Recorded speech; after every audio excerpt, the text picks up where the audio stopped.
اور بعض احادیث کی روشنی میں، بعض روایات کی روشنی میں، اور سیرت مستمرہ اہل سیر و سلوک و عرفان و شریعت و طریقت کی روشنی میں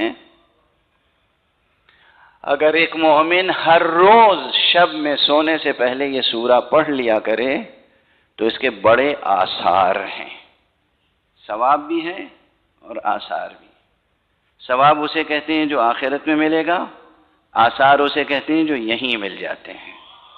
ٹھیک ہے نا؟ صلوات پڑھ دیجئے محمد۔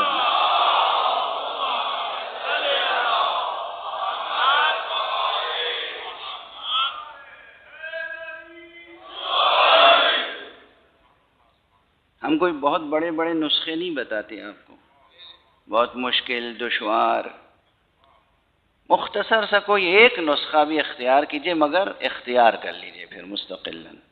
حضرت حق سبحانہ و تعالیٰ کو، اللہ کو یہ پسند نہیں کہ آپ سال میں ایک دن تو پوری رات جاگ گئے، اللہ اللہ اللہ کرتے رہے، اور پھر سال کے باقی تمام دن غفلت کی نیند سوتے رہے۔ یہ اللہ کو پسند نہیں ہے۔ ہر روز دن میں 24 گھنٹے ہوتے ہیں نا، دن رات ملا کے، اس 24 گھنٹے میں قسم کھا کے کہہ رہا ہوں ممبر سے،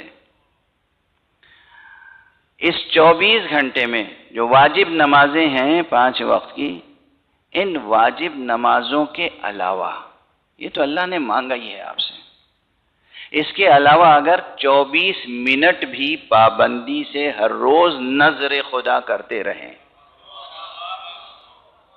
پھر دیکھیے آپ کے دامن وجود کو کیسا بھرتا ہے۔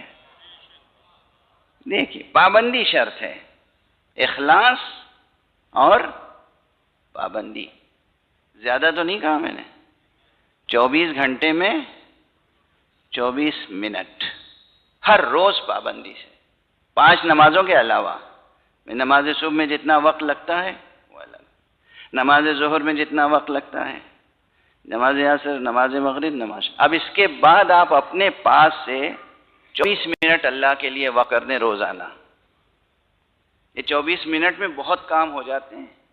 1 منٹ میں 60 سیکنڈ ہوتے ہیں، 60 کو 24 سے ضرب دیجئے، دیکھیے کتنے عدد آتے ہیں۔